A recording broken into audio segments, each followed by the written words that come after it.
Today's video is all about how I finally took the first step to becoming a homeowner and applied for mortgage pre-qualification. So today's video is going to be all about what mortgage pre-qualification is, how you apply, the difference between pre-qualification and pre-approval. I'm going to share a little bit of my personal story. I'll even tell you a little bit like how much I was approved for and what I plan to do to increase the amount that I was not approved but pre-qualified for. And yeah, so stay tuned. Hello everybody and welcome back to my channel. I'm Adina and I create content for career-driven millennials and upcoming entrepreneurs to learn how to get the money they need to build the lives that they want. Here on my channel, I share content all about career, personal finance, self-improvement, and I share my personal journey to financial freedom and ultimately a more fulfilled and happier life. So welcome to my YouTube family. Thank you so much for watching this video, and if you like more content like this, please subscribe. This video, I really want to be the first in like a series of videos where I kind of share my journey to home ownership. So this video is all for first-time home buyers and a little tidbit of what's going to be required or expected of you as you enter into this process as a first-time home buyer like me. So thank you for joining. Okay, so what is pre-qualification? So pre-qualification is when you get an estimate from a mortgage lender basically telling you how much they would be willing to approve you for. It's taking your financial information or current income, your credit into account. It takes into what kind of debt you have, and they get an estimate for how much they would be looking to approve you for. So you get pre-qualified before you have an idea about the exact property that you are interested in buying. So, for example, me, I don't have a particular property that I know that I want to buy. So I still need to go do that home buying, home search process. So before I do that though, I'm going to go to a mortgage lender and I'm going to ask them, how much money could I get based on my financial statistics, right? And they're going to take a few things into account, and they're going to give me a number. And that number, this amount that they'll be looking to approve me for, is what I'm going to use when I go to a realtor or I start my property search, and that number is going to tell me I should be looking for a home in this particular price range, right? So it's kind of like getting your home buying budget, right? So you get a really like rough estimate about how much you would get approved for. So me, I went to a bank. It was a bank that I'm already banking with, so they had all my financial information already. And so what I did was I just went to their website and I did a pre-qualification application. And so after I finished the pre-qualification application, they asked me certain questions. They asked me, what my income was. They asked me about my debt. They pulled my credit. And after I finished the application, they suggested that I get on the phone with an actual mortgage lender, so a physical person that works there. So right after I did the application, I got on the phone and I talked to a mortgage lender. Now the mortgage lender asked me a few more detailed questions. He asked me if I was going to have anybody else on the loan or if it was just going to be me. Now I plan on getting this home with my mom, but because my mom's credit isn't so great right now, we're going to take some more time to try to help to improve her credit before I try to go in and do a cold borrowing situation with her. So we're going to try to get her credit up, and then we'll do it together. So I just wanted to get an idea of how much I could get by myself. Now, Spoiler, it wasn't that much. And I'm like, I'm not going to be able to afford a home in the city, the kind of home that I want with that amount. So I'll give you some numbers. How much I was pre-qualified for. So right now I work for a nonprofit and I make minimum wage teaching adults with developmental disabilities. I know, not a area where there's a lot of money, but there's certain parts of it that are very fulfilling. So my income is rather low. Now, with my income, because it's minimum wage, that's low, and my debt, because I have college debt and a little bit of credit card debt, not too much, but that debt to income ratio is what they use to decide how much they're going to pre-qualify you for. So when you're going for pre-qualification, you want a debt to income ratio that is what they say less than 50%. Your debt to income ratio. So it's basically your debt measured up against how much you make. And for me, my debt to income ratio was above 50%. So my debt to income ratio was too high, and my debt to income ratio was too high. My income was too low, and my credit score, though, was pretty good. So my credit score, when the loan officer pulled it, my credit score came to about 731. And I believe, if I'm correct, I don't want to mislead you, but they don't, I think they take an average of your highest and your lowest scores and stuff like that. So each credit bureau could have a different score for you. And so it's kind of like your credit score is kind of like a range. So anyway, when she pulled my credit, it was a 731, which is pretty good credit. So my credit was good, my DTI was too high, and my income was too low. So with that, I was pre-qualified for $98,000. Now, I'm looking to get a duplex two family building in New York.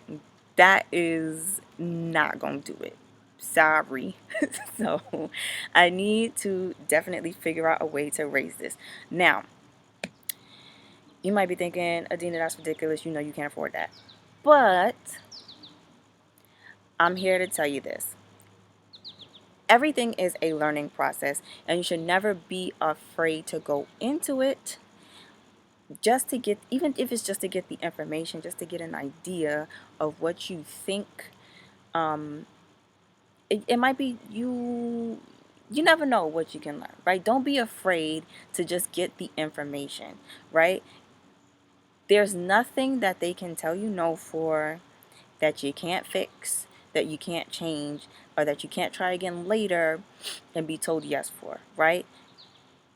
You get your answers, you get your information, and if they tell you no, or they tell you this is not too much, this is not enough, now you know what to do to fix it, right? Now you know what you need to work on, right? I know if my credit score was bad, and I went to them and I said, hey, can I get pre-qualified for a mortgage? And they were to tell me no because your credit score is terrible. Now I know that I need to go and work on my credit, right? Get the information, learn it, treat it like a learning experience, and that way you know what you're up against. So now I know what I'm up against. My debt to income ratio is too high, and my credit score is good, but my income is also too low. So that might mean I might need to do something to increase my income. And I definitely know that I can add a co-borrower that can help with this situation.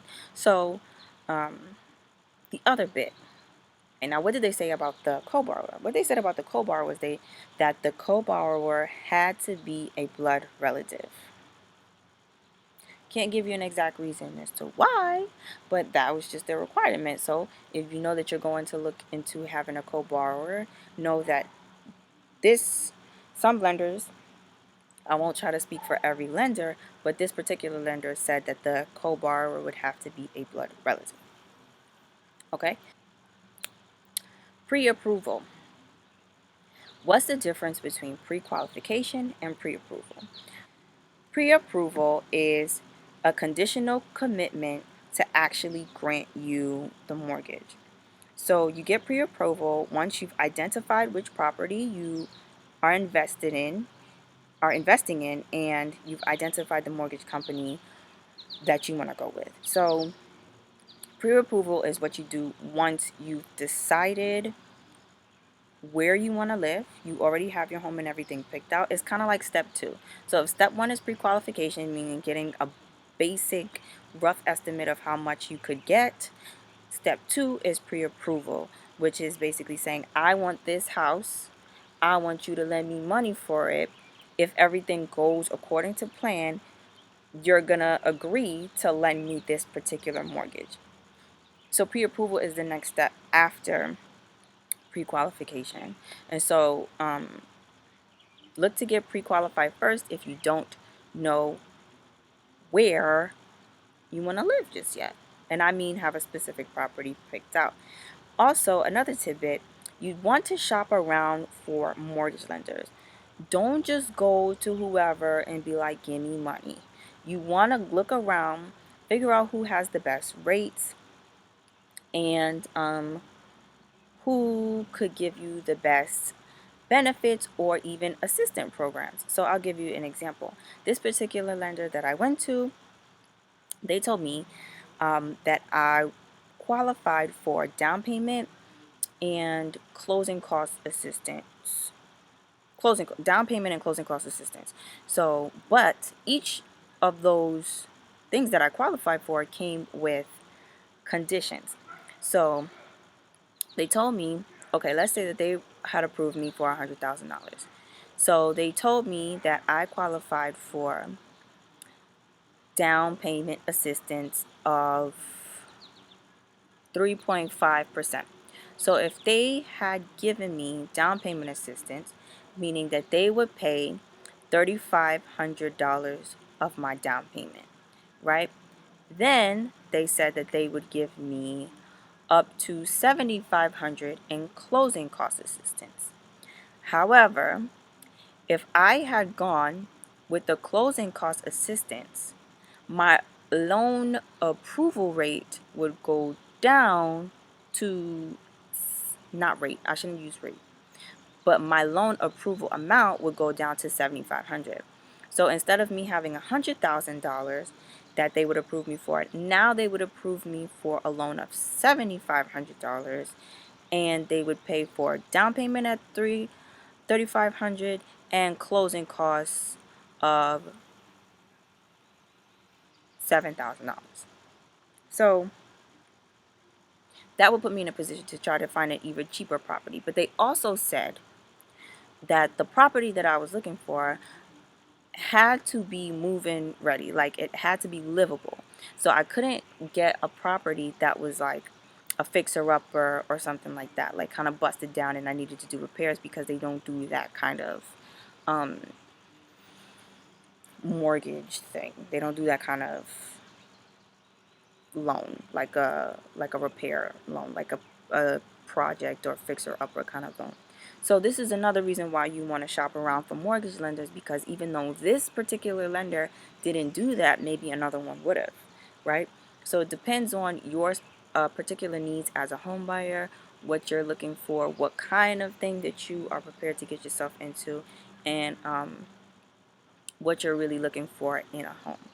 So pre-qualification versus pre-approval, my next steps. So like I said already, I'm definitely gonna try to get my mom as a co-borrower, but first we're gonna have to raise her credit. If you want some more information about how to work on your credit, let me know.